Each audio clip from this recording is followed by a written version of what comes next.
Bună ziua, dragii mei! Aceasta este tălmăcirea pentru cei din Zodia Balanță pentru luna septembrie.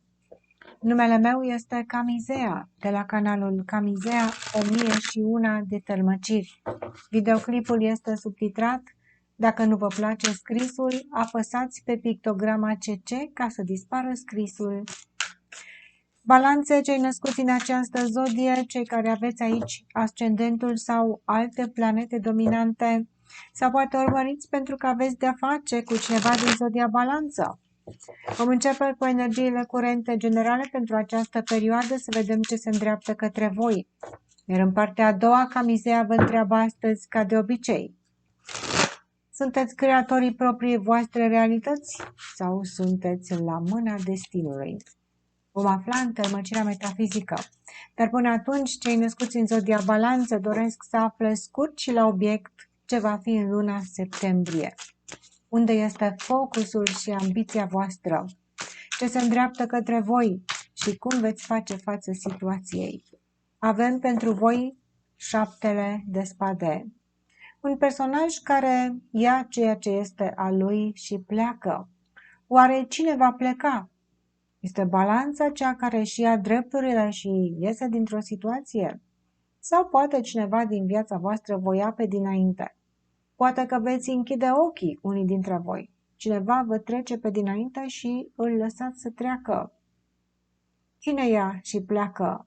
Cine profită și trece prin fața voastră și vă faceți că nu-i vedeți? Sau poate chiar voi doriți să profitați de o situație și veți face tot posibilul să nu fiți prinși. Asta pentru mai puțini dintre voi. Bineînțeles că Balanța nu dorește să facă aceste lucruri, dar dacă dorești să faci o șmecherie luna asta, hai să vedem dacă vei fi prins. Sau cel care face șmecheria față de tine va fi prins? Spânzuratul. Cineva se sacrifică, cineva nu vede, cineva nu poate să facă nimic. De multe ori vedem anumite nedreptăți și trebuie să înghițim, să închidem ochii, pentru că, iată, spânzuratul privește, dar nu face nimic aici, nu vorbește, doar privește. Parcă nici nu vrea să vadă. Dacă tu vrei să faci o nedreptate, cealaltă persoană nu are ce să-ți facă. Pune mâna și fă ce ai de făcut, pentru că te va lăsa în pace. Poți să profiți într-o chestiune aici în care celălalt nu-și dă seama de ce se întâmplă. Nu este un lucru negativ, poate să fie ceva chiar foarte bun pentru Balanță. Dacă, de exemplu, vrei să ceri anumite drepturi, vrei să ceri un loc de muncă, vrei să iei niște lucruri care ți aparțin, care ți se cuvin, vei fi lăsat aici să-ți iei ceea ce este al tău.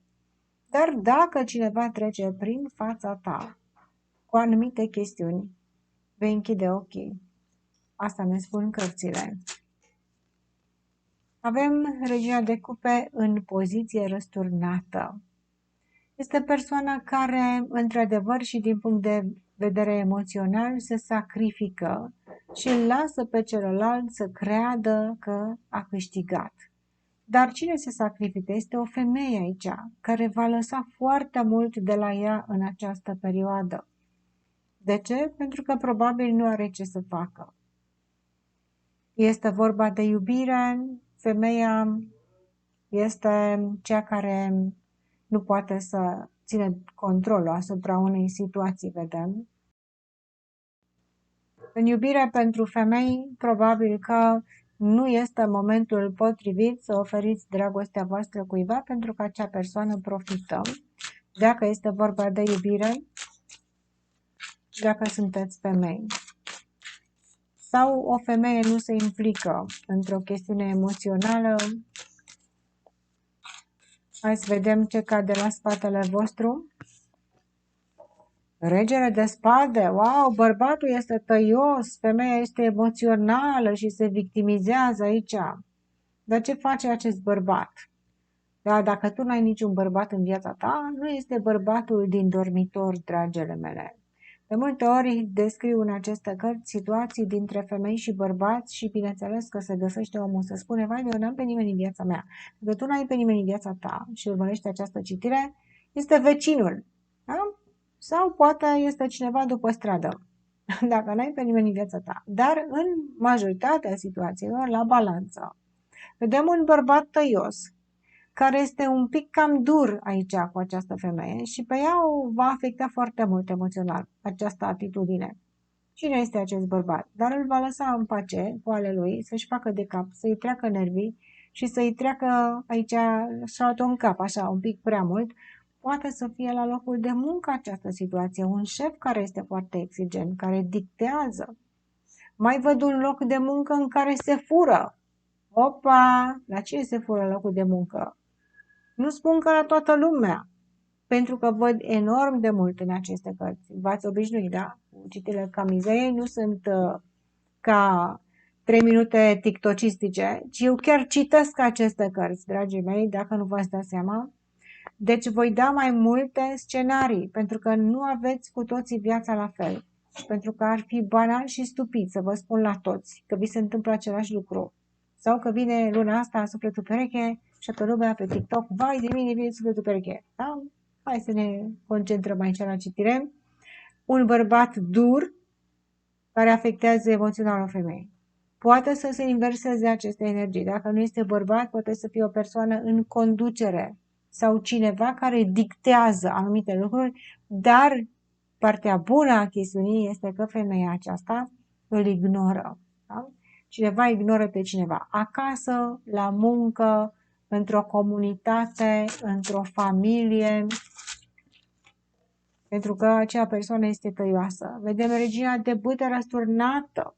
Vedem o cloacă de oameni în viața balanței care nu se vor înțelege între ei în această perioadă și care încearcă să obțină avantaje unul față de celălalt. Unde cade balanța în această chestiune? Depinde cine ești tu, pe ce poziție te afli. Poate că ești tu care iei ceea ce este al tău și îi lași pe toți baltă și poți face acest lucru. Dacă ești într-un conflict cu mai multe persoane care te abuzează, care îți vorbesc urât, care cine știe ce fac aceste persoane, mai vedem niște bârfe foarte urâte aici, îți vei lua ceea ce este al tău și vei abandona o situație. Dacă nu ești tu în această situație, atunci înseamnă că altcineva încearcă să profite și tu te vei uita aici și nu poți să faci nimica, decât să ignori pe aceste persoane ca să-ți fie bine. Dar este o cloacă de oameni care vorbesc vrute și nevrute. Ori îi ignori, ori faci tu parte din aceste persoane. Ia să vedem. Poate în familia ta, niște discuții aici. Asul de cupe în poziție dreaptă, la spatele vostru. Acum venim cu un alt scenariu. Pentru cine se află în acest scenariu? Nu toată lumea. Iubirea, amorul, în amor se vede trădare. Dar nu la toată lumea, că dacă tu ești căsătorit de 7000 de ani cu cineva, nu o să te trădezi acum, știi? Nu înseamnă că trebuie să vă acuzați partenerii că vă trădează, dar la unii dintre voi va fi o trădare. La cine va fi această trădare? Trădare în iubire, mai ales dacă e vorba despre o iubire mai nouă, așa, mai nestabilă de multă vreme. În relațiile de lungă durată, certuri, conflicte. Femeia o să spună, lasă-mă băi, bărbatul în pace, du-te și vorbește cu altcineva, că n-am chef. Mai sunt și persoane care bârfesc. Ia să vedem. O să le spună balanța, cărați-vă băi, voi toți de aici și lăsați-mă în pace. Iau ceea ce este al meu și am plecat. Plecați emoțional, nu plecați nicăieri, fizic. Dar abandonați o ceartă, o discuție cu cineva cu care oricum nu ajungeți la niciun rezultat. Și se îndreaptă către voi balanțe. Stați așa că nu e de rău aici. Acum să nu deveniți depresivi că v-am spus eu că e trădare și nu știu ce. O să fie într-un domeniu mai mic, mai mare în viața voastră, o zi, două, cât o să fie. Ia să vedem pentru balanță ce se îndreaptă către voi. Ia uite, carul triumfal. Vedeți? Dacă rezistați câteva minute ca să trecem de aceste energii negative, apare carul triumfal, un triumf pentru balanță. Balanța care va scoate și pe față, în fața lumii. Veți ieși și veți spune la toți să se potolească și vă veți vedea de drumul vostru. Carul triumfal. Un progres. Lucrurile stagnate. Hai bă, ia ce al tău, tu ia ce al tău și cărați-vă. Balanță. Deblocare. Regina de spadă răsturnată, dar aici sunt energiile feminine, sunt răsturnate, toate cărțile. Ia să vedem. Dar de ce citești Camizea cărți răsturnate? N-ai văzut că sunt răsturnate? Am văzut, dragii mei. Așa cum vă spun mereu, poate unii nu știți. Văd foarte mult în cărțile de tarot și le citesc în toate direcțiile. Eu chiar citesc cărțile astea. Am aici pe masă foarte multe cărți pe care le citesc. Da? Nu facem aici metodele tiktocistice. Aici sunt citiri adevărate. Și nu o să rezoneze cu toată lumea că nu au toți viața la fel, că e banal și stupid ca 100 de persoane să aibă viața la fel. Deci de aceea trebuie să urmați șirul poveștii voastre. Vedem persoane care se ceartă la balanță și vorbe spuse. Aici și bărbați și femei care toți vor să impună, vor să facă, dar în ce vă aflați, dragii mei, balanțe? Că voi vreți să mergeți mai departe, aveți drumul vostru și vă împotmoliți de anumite persoane care ori vă dezinformează. Poate să fie și o dezinformare, poate căutați niște răspunsuri, niște chestii să rezolvați și apar toți care vin și vă dau sfaturi și vă dezinformează. Trebuie să mergeți pe drumul vostru, să nu ascultați de prea multe persoane. Dacă sunteți femeie, dacă sunteți femeie, bârfe, văd cu alte femei. Bârfe rău de tot. Aici, nebunul, trebuie să ignorați pe toată lumea, să vă vedeți de drumul vostru pentru că vă vor da sfaturi și sfaturile acestea vă vor spune, ești nebun să faci așa? Bă, nu face cu tare, bă, abandonează, bă, nu mai ascultați voi de aceste sfaturi, ascultați voi de carul triumfal care vă spune, mergi înainte pe drumul tău și te vei împotmoli de toate aceste persoane, da? Care unul te trage la stânga și altul te trage la dreapta și tu unde vei merge? Vei merge înainte, așa, ca să-ți fie bine. Să nu te intereseze de ce spune ăla din stânga și ăla din dreapta.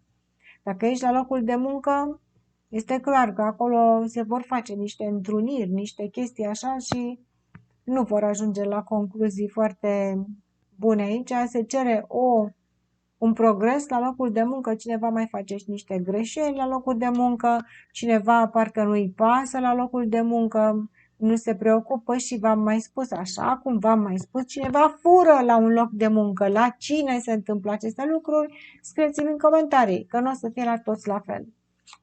În relații de lungă durată neînțelegeri, dar până la urmă ăștia care sunt de lungă durată se tolerează. Ce lasă, bă, zi și eu ca tine și fac de cum mă duce capul pe mine. Acolo se trece peste niște blocaje. Mai vedem aici, ce să vă spun, văd 7000 de scenarii. Ia să vedem ce o să iasă. Ia uite, regele de cupe în poziție dreaptă. Femeile sunt un pic mai, așa, mai, cum să spun, foarte bârfitoare. Nu un pic, ci foarte bârfitoare. Dar vedem că bărbatul balanță totuși, până la urmă, se menține pe linia de plutire. Dar ce îi spun aceste femei? Mamă, ce-ți vor spune ție aceste femei? Bărbatul e balanță. Și vine bărbatul balanță, ce vai, eu n-am pe nicio femeie în viața mea. Păi dacă n-ai nicio femeie, tu te gândești automat la femeia din dormitor, nu-i așa? Uite, o să fie o vecină, o colegă, dacă n-ai nici vecină, nici colegă, că este o cloacă de femei în jurul tău care bârfește și care te vor îndemna fiecare să o iei pe altă parte. Și dacă tu n-ai nicio femeie în viața ta, poate că o să fie, cine știe, cineva pe stradă, la un magazin, care îți va da o informație greșită, da? Și în viața ta se vor manifesta aceste energii. Dar pentru cei care sunteți în relații de iubire, nu căsătoriți, relații din astea de telenovelă, să știți că sunt în jurul vostru mai multe femei care vă vorbesc. Bărbatule balanță. Hermituș, te vei izola și nu vei asculta nimic și îți vei păstra calmul și vei merge înainte, dacă ești bărbat balanță. Fie că ești la muncă, acasă, în familie, mai sunt femei, poate sunt rude de ale tale, da, care te vor tachina și te vor cicăli în luna asta și tu vei sta izolat, nu vei mai vrea să mai comunici, pentru că nu vrei să-ți pierzi zenul, dar vei fi bine tu, bărbatule balanță.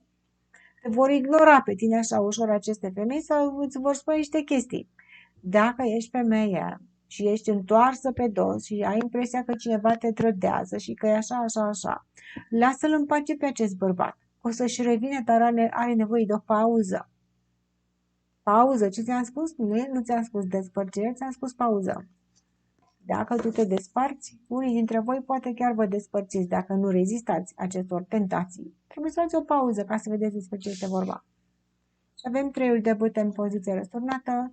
Se amână niște chestiuni care erau programate pe termen lung, niște chestii de viitor, se amână, se schimbă o direcție, cineva se supără, cineva nu mai dorește, nu-i mai pasă, îl lasă pe celălalt să-și facă de cap. Ce se întâmplă în viața balanței luna asta? Nu văd lucruri majore negative, dar văd neînțelegeri și văd un bărbat care zice, lasă băi, eu stau deoparte acum ca să văd ce se întâmplă cu nebunile astea. Între ghilimele, bineînțeles, și până la urmă să văd ca să se hotărească despre ce e vorba aici. Să poate are de-a face doar cu o singură femeie sau sunt colege sau rude, v-am mai spus. Ia să vedem. Cineva se răzgândește în legătură cu o chestiune de viitor, pentru că nu cade la înțelegere. Ori este o călătorie, ori este ceva, aici vedem, care și-au propus ei să facă și nu o să mai facă luna asta. Poate o să facă, ia să vedem. Urmăriți până la sfârșit, că nu se știe cum se termină citirea. Ce se află în temerile balanței? Doi de monede. Cineva care jonglează între două situații. V-am spus că stă și așteaptă. Și o să aștepte până la sfântul așteaptă dacă nu ia o hotărâre, pentru că văd că niciunul, nici altul, parcă nu... Balanța merge totuși pe drumul său dacă sunteți bărbați, dar nu o să luați drumul acestei femei. Nu o să ascultați de această femeie și nu o să vă luați după ea. O să faceți de capul vostru și o să mergeți în direcția opusă dacă sunteți bărbat sau o să o luați pe altă cale ca să nu vă mai cicălească asta. Dacă sunteți femei, vorbiți foarte mult și de fapt bărbatul ăsta este în lumea lui, da? Nu ascultă. Deci nu vă mai pierdeți energia sau mai sunt discuții între femei, între ele. Mamă, câte văd aici. Deci este o citire cu foarte multe personaje. Personajele când apar și femeile astea toate răsturnate, că așa am cad ele, da? Nu le-am răsturnat eu, că am vrut eu, atunci înseamnă că sunt bârfe. Bârfe pe la spate, vorbesc una despre alta și se întâmplă în viața de zi cu zi. Dar bărbații aici cam stau și ascultă și se întreabă când o să se termine cu prostiile. Doi de monede cade în temerile voastre cineva care jonglează între două situații. Bineînțeles, este teamă aici de ceea ce se va întâmpla. Parcă zice, mai aștept ca să văd ce se întâmplă. Pajul de monede este cineva care se dă prieten, de la care aveți o așteptare să vă ajute, să fie acolo, măcar un sfat, măcar cu o idee, aveți teamă, parcă vă lasă singur și vă lasă în mijlocul acestor discuții. Dacă e vorba despre un copil, aici copilul nu prea... Copilul primește sfaturi, dar nu îi plac sfaturile pe care o să le primească. Mai bine îl lăsați să se maturizeze pe acest copil, că oricum nu vă ascultă. Că trebuie să facă o alegere copilul și dacă nu îl lăsați, îl blocați. Lăsați-l să-și facă alegerea, încurajați-l mai degrabă decât să-l forțați să o ia pe altă cale. Dacă îl încurajați, el se va maturiza. Vedeți câte scenarii vă dau. Este greu, bineînțeles, pentru că facem citiri colective. Dacă vă plac citirile, dragii mei, și dacă rezonați măcar cu o mică parte, lăsați în comentarii, abonați-vă acestui canal, pentru că sunt citiri complexe pe care le fac și depun foarte mult efort. Dacă vă abonați, se vadă YouTube-ul că fac și eu datoria, vin în lună de lună pentru voi aici. Pentru voi este gratis. Știu că ai 7000 de abonamente și îți mai trebuie unul, dar fă pentru mine.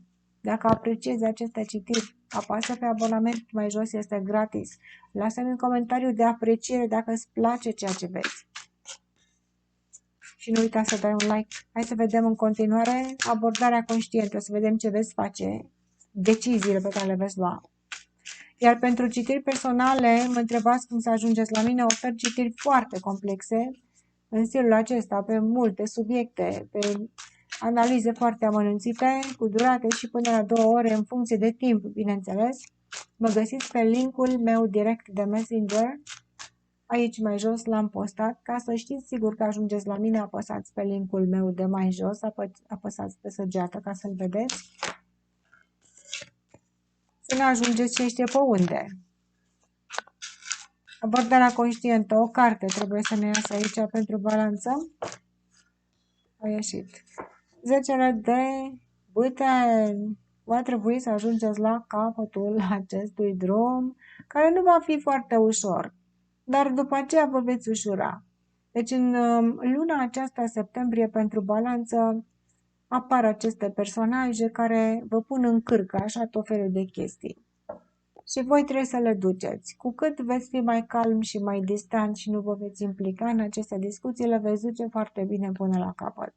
Dacă vă potigniți și vă implicați în aceste bârfe și vă luați după aceste persoane, o să vă facă drumul mai greu, dar și așa veți duce. Ia să vedem. Patrul de spade, până la urmă balanța nu o să se implice. Uitați, vedeți? Ce treceți prin toată drama și telenovela aceasta, o să spui, știi care e treaba, bă? Eu am cărat pe spatele meu, ia uitați câte greutăți, acum mă odihnesc. Și o să mergeți voi și o să vă odihniți. În comunicare nu aveți cu cine să comunicați, adică aveți cu cine, dar nu se produce o comunicare corectă. Comunicarea lasă foarte mult de dorit la balanță, decât un bărbat, vedem aici, foarte înțelept, care se va distanța și care va aștepta de la distanță. Fie că ești tu, fie că e altcineva acest bărbat, o să spune mai bine tac din gură și privesc aici tot ce se întâmplă, că oricum nu am ce să fac. Și va merge undeva, se va detașa și va aștepta. Da? Deci în comunicare nu este ce trebuie. Și avem soarele răsturnat. Este o perioadă în care, într-adevăr, ori stați ascunși ca să treacă aceste energii, ori dacă nu doriți să stați ascunși, aceste persoane vor pune în cârca voastră niște chestiuni pe care va trebui să le cărați. Nu va fi foarte greu pentru că avem și soarele răsturnat care aduce o oarecare ușurință acestor greutăți. Nu vor fi lucruri foarte, foarte grave, dar, bineînțeles, dacă vă detașați și stați cu minți deoparte, o să treacă mai repede. Cu cât vă implicați mai mult în aceste neînțelegeri, cu atât mai mult vă veți întârzia voi scopul. Cu cât stați mai departe, cu atât mai bine vă va fi. Și acum vom vedea, dragii mei, întâlmăcirea metafizică. Avem tarotul acesta transparent multidimensional pentru balanță. Voi forma imagini pe care le voi citi intradimensional pentru voi. Pentru că în acest moment Camizea vă întreabă, sunteți creatorii propriei voastre realități? Sau sunteți la mâna destinului? Și omul ce spune? Eu sunt la mâna destinului. Când eram prost să-mi creez o astfel de realitate, dacă eram eu creator. Cu adevărat sunteți creatorii propriei voastre realități. Însă lucrurile nu sunt așa cum par ele de la distanță. Omul se duce și dorește să afle viitorul, caută lucrurile mărețe, își caută scopul vieții, deblocările karmice, sufletul pereche, să-și vindece alte vieți, că pe aceasta nu poate, dar trebuie să se ocupe de alte vieți trecute paralele și viitoare, că o ignoră pe cea prezentă, că na, asta prezentă nu contează, ce viața în care trăim acum, alte vieți contează, că așa ne spune învățătorii ăștia după TikTok și Facebook care știu toate. Și ne mai spun acești învățători care le știu pe toate că trebuie să ne aflăm scopul, destinul, trebuie să fie calculat de cineva care cunoaște matematica universală. Îți calculează destinul și ți va spune, destinul tău este ăsta. Mă, destinul meu este ăsta? Da, că așa a căzut aici în numere, destinul tău este ăsta. Și acum tu ce faci? Ești precum cetățeanul turmentat care spune și acum eu cu cine votez? În Caragiale, vă duceți aminte. Deci acasă afli toate aceste lucruri despre destinul tău și acum tu vei spune, eu ce să fac? Duci acasă, stai pe canapea, bași chips în tine și aștept să vină sufletul pereche. Sau deschizi bine mintea. Ești creatorul propriei tale realități și nu-ți cunoaște nimeni viitorul. Dar omul zice, bă, dar este viitorul, că mi-a spus ceva, că ăsta e destinul meu. Deci, dar vreau să știu, domne, care e scopul vieții mele. Că dacă știu care e scopul vieții mele, judecă omul, că știu, acum mi-l îndeplinesc mai repede. Dacă nu știu, poate nu îl mai îndeplinesc, cine știe ce fac. Scopul vieții tale îl îndeplinești fie că știi, fie că nu știi, pentru că este automat scopul vieții. Și dacă scopul vieții, prin definiție, este scopul vieții cu care te naști pe acest pământ, îl vei îndeplini automat. Nu trebuie să te preocupe. Trebuie tu să faci ca să fii creatorul propriei tale realități trebuie să nu mai ignori ce se întâmplă în viața ta, să mai bați câmpii pe la cine știe ce cursuri care îți deschid portalul norocului. Acum așa se face, îți deschid portalul norocului. Bă, dacă vii la cursul ăsta al meu, eu te învăț aici ce să faci. Faci șmecherii, trădezi universul, o iei pe scurtătură, că universul e prost așa. Și tu vii aici și eu îți dau ție niște informații și îți deschizi portalul norocului. Wow, ce bine sună, nu-i așa? Mamă, se duc oamenii, fac acolo științe nemaipomenite, japoneze, chineze și de alte naționalități. Păi și unde e portal norocului acum? Că aștept să se deschidă, spune omul. Și vei aștepta mult și bine. Dacă tu vrei să fii creatorul propriei realități, că oricum ești, chiar dacă știi, chiar dacă nu știi, dar poți crea conștient. Nu mai poate câmpi și privește ce se întâmplă în viața ta. Omul de ce caută lucrurile mărețe? Să evoluez spiritual, să găsesc scopul vieții, să mă perfecționez în tehnici de manipulare a karmei și a energiilor cuantice. Face toate aceste lucruri omul pentru că nu dorește să vadă ce e în viața lui, pentru că nu-i convine, nu-mi convine ce e în viața mea. Vai, de ce e în viața mea acum e dezastru, nu-mi convine, de ce să mă uit la asta? Mă uit la lucrurile mărețe și frumoase, care mi se vând, așa, care mi se spun. Alea mă interesează. Și ce se întâmplă aici este că te întorci înapoi de unde ai plecat. Și ajungi ca să privești lucrurile din viața ta, fie că vrei, fie că nu vrei. Da? Dar numai că o iei pe ocolite și pierzi timpul. Ia uite-te ce este în viața ta în acest moment. Păi că ce se întâmplă acum în viața mea aici nu e, e karmă, e karmă. Mai auzeam, citeam undeva pe un grup din acesta de socializare, mai citesc, o persoană avea o problemă foarte gravă și vine gurul ăsta care știe pe toate acolo, incognito așa, pentru un mesaj și zice, băi, tu este karmă, bă, trebuie să scapi de karmă. Zicea, păi și cum să scapă de karmă? Păi vină la mine, spune gurul, eu face cât de scap eu de karmă. Da, mă, e șmecher guru. Guru îl șmecherește pe univers, pe creator, pe toată lumea și te scapă. Face șmecherii aici. Numai că universul nu e fraier, doamnelor și domnilor. Universul nu este fraier și te va duce pe cărări întortocheate. Putem să facem aceste practici de epocă nouă, miraculoase, dar cu condiția să privim foarte atent la ceea ce se întâmplă în viața noastră și să ne asumăm responsabilitățile pentru viitorul nostru.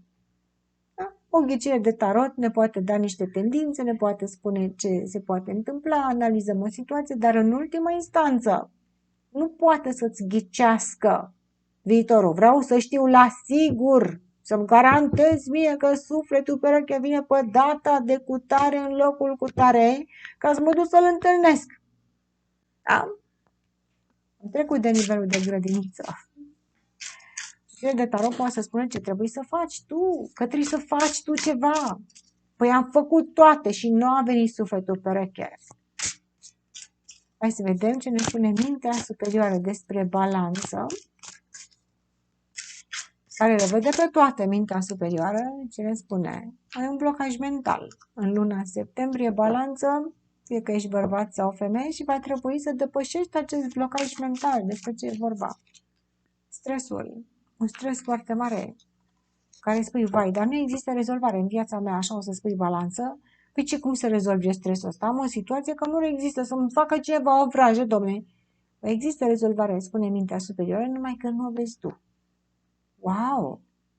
Să-mi zică cineva rezolvarea, păi ce trebuie să faci tu ca să vezi rezolvarea? Trebuie să depășești anumite bariere care îți creează ție un stres. Temerile tale trebuie să le depășești. Există o rezolvare în situația ta, balanță. Și mintea superioară te va ajuta să o găsești cu condiția ca tu să nu te mai stresezi. Că în momentul în care te stresezi, mintea superioară nu mai are acces să-ți comunice. Și mai vedem aici o balanță care va fi protejată.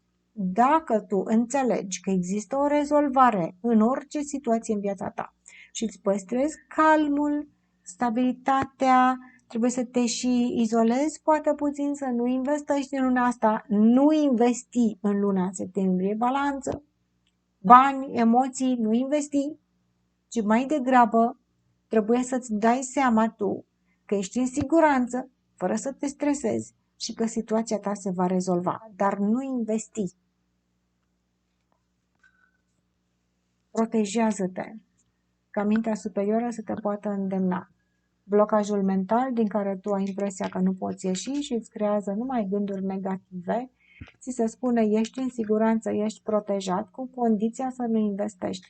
Emoții, bani, știu eu ce altceva poți investi, protejează-te și ține pentru tine ceea ce este al tău deocamdată, până când se arată această rezolvare, dar cu condiția ca tu să alături, aici să înlături, vreau să spun, gândirea negativă, pentru că ești protejat. Nu ai motive să gândești negativ. Aparent ai motive, dar mintea superioară spune există o rezolvare și va trebui să o vezi dacă renunți la gândirea negativă și dacă înțelegi că ești în siguranță și dacă nu riști în această lună cu niciun fel de investiții. Balanța. Voi traduceți aceste energii așa cum se aplică la voi. Sper să vă placă aceste citiri din tot sufletul. Dacă le înțelegeți măcar cât de cât, lăsați în comentarii, fraților, ca să mă bucur și eu. Că am un nivel de citire care nu este la grădinița de pe TikTok. V-am explicat, este un pic mai altfel. Dar eu cu adevărat chiar citesc aceste cărți. Și sper ca mulți dintre voi să înțelegeți. Inima, ce ne spune la balanță? Din nou ne apare trădarea. Ei, uite că pe cineva aici te deranjează, te va deranja cineva. Ți-am spus de la începutul tălmăcirii, îți cădea acea trădare, du-te înapoi și urmărește dacă n-ai văzut. Și iată că cineva aici face o șmecherie care va deranja pe balanță. Vezi, avea o dezamăgire, o ceva în inima noastră, în inima voastră, care vă va deranja în legătură cu acțiunile sau vorbele unei alte persoane. Ce ne spune inima, care are o inteligență proprie și care știe exact ce se întâmplă și care vă poate ghida? Ce părere are inima despre această chestiune? Regele de cupe și vă cade din nou, v-a căzut și în prima parte a tălmăcirii regele de cupe, vă cade din nou, păstrați-vă calmul, oferiți dragoste și înțelegere, vă va afecta ușor, dar veți trece peste. Veți trece peste și din cauza că aveți o inimă foarte înțeleaptă. Dacă cineva calcă în picioare o ofertă a voastră, o dragoste, o binecuvântare, fie că sunteți femei sau bărbați, lăsați să facă acest lucru. Voi nu trebuie să vă schimbați. Izolați-vă, vi se spune. Nu vă implicați emoțional cu persoanele care nu merită. Sunteți în siguranță. Clar, sunteți în siguranță și dacă o persoană face aceste lucruri, veți trece peste și viața merge mai departe pentru voi. Nu veți fi afectați pe termen lung. Trebuie să aveți încredere în inima voastră. Este o persoană sau, mă rog, în această perioadă poate să fie mai multe persoane, dar după ce această energie trece, cu cât mai repede voi nu puneți atenție și nu păstrați în inima voastră nicio emoție negativă, voi veți merge mai departe cu iubire. Vă cade regele de cupe de 2 ori în picioare, cavalerul de cupe, balanță, stai pe poziție că vei fi foarte bine. Dar luna asta cineva face o chestiune care te va deranja. Avem personajul care, iată, lasă aceste spade în urma sa, în inima voastră, și avem regele de cupe care sunteți chiar voi și avem cavalerul de cupe care sunteți chiar voi. De 2 ori trebuie să oferiți iubire mai multă luna asta pentru că aveți de-a face cu persoane care nu apreciază. Dar treceți pragul și vă eliberați emoțional și iubirea voastră nu va fi afectată. Ori veți găsi pe altcineva căruia să-i acordați iubirea, ori poate că, cine știe, această persoană vine cu capul pe umeri și cu picioarele pe pământ și se schimbă. Dar voi veți merge cu iubirea voastră mai departe și o veți oferi în continuare. Va fi călcat în picioare doar foarte puțin, după care treceți peste această energie. Ce ne spun ghizii spirituali, care sunt în permanență alături de noi și ne ghidează, dar pe care nu-i putem auzi decât dacă suntem cu gândirea limpede și pozitivă, bineînțeles? Optul de cupe sunt persoane care au nevoie să învețe din aceste probleme emoționale. Nu sunteți voi această persoană, este o persoană cu care aveți de-a face. Această persoană sau mai multe cu care aveți de-a face și face niște lucruri mai neortodoxe care afectează emoțional, mai grave, mai puțin grave. Nu văd lucruri foarte grave, sunt mai mult neînțelegeri. Ei au nevoie să învețe din neîmplinirile lor emoționale. Au o problemă ei și nu voi. Ei au această problemă. Dacă voi veți sta deoparte și neimplicați, lăsați-i să-și învețe lecțiile. Și veți vedea cum persoanele pot să evolueze. Vă spun, ghizii spirituali vă spun că aveți de-a face cu persoane poate neexperimentate, care vorbesc sau acționează dintr-un instinct și care vor pierde aceste persoane. Dar ei vor învăța din aceste pierderi și voi stați și veți privi cum se ridică. Îi veți observa în această perioadă. De asta vă spunem să nu vă implicați emoțional. Avem coasa. Nu aveți nimic de a face cu anumite persoane care trebuie să-și învețe singuri lecția. Nu aveți cum să-i ajutați, vă spun ghizii spirituali. Puteți doar să stați ca un observator și să priviți aceste lucruri. Iată, veți fi un observator care veți vedea niște chestii aici. De multe ori ne lăsăm impresionați. Vedem persoane care au probleme emoționale, ne lăsăm afectați de vorbele lor, de atitudinea lor. Nu este problema voastră, vi se spune. Nu aveți ce să faceți și dacă nu ai cum să ajuți pe cineva, mai bine te izolezi. Veți privi la o chestiune pe care nu aveți control. Cea persoană trebuie să aibă de-a face singur cu ceea ce se întâmplă în viața lor. Și vedem aici un 9 de bâte în care voi aveți lucrurile puse la punct din punctul vostru de vedere, dar cealaltă persoană nu le are puse la punct. Cine este cealaltă persoană? Ce trebuie să învețe? Nu aveți cum să vă implicați acolo. Priviți de la distanță, protejați-vă, deci nu vă implicați emoțional și lăsați-i pe ei să-și rezolve singuri problemele, pentru că în felul acesta ei vor evolua. Dar vă afectează. Vedeți un om care nu poate să-l ajute, te afectează. Zice, vai ce milă mie de omul ăsta, vai, și vedem aici o femeie căreia îi va fi milă. Nu este bine să vă fie milă în perioada aceasta, pentru că fiecare are de învățat propriile sale lecții. Ia uitați-vă aici. Dacă vă este milă, vă pune greutăți pe voi. Persoana va urca aceste trepte. Unde este? Aici. Va urca aceste trepte ale propriilor sale neîmpliniri. Avem coasa, nu aveți control, nu vă puteți implica și nu aveți nimic de a face, doar să priviți de la distanță, iar la voi lucrurile sunt puse la punct. Iată ce frumos, voi sunteți protejați în control și de la distanță veți privi această persoană. Da? De ce trebuie să-i priviți? Pentru că sunt în viața voastră și pentru că nu trecem așa prin viață fără să observăm anumite lucruri. Le observăm cu mintea, cu inima. Ne afectează sau nu ne afectează? Putem să ne implicăm și să ajutăm persoanele. Dacă nu, că nu veți putea, stăm deoparte și suntem observatori. De ce? Pentru că noi suntem, în general, observatori a ceea ce se întâmplă în afara noastră. Și, în general, ceea ce se întâmplă în afara noastră este o reflexie a ceea ce se întâmplă în interiorul nostru. Dar uneori stăm și ne întrebăm, bă, de unde au apărut aceste lucruri? Sunt persoane care le veți privi cum se confruntă cu anumite chestiuni în viața lor. Fiți observatori în această lună, vă spun ghizii spirituali. Aceasta a fost tălmăcirea, vă mulțumesc pentru atenție, la revedere!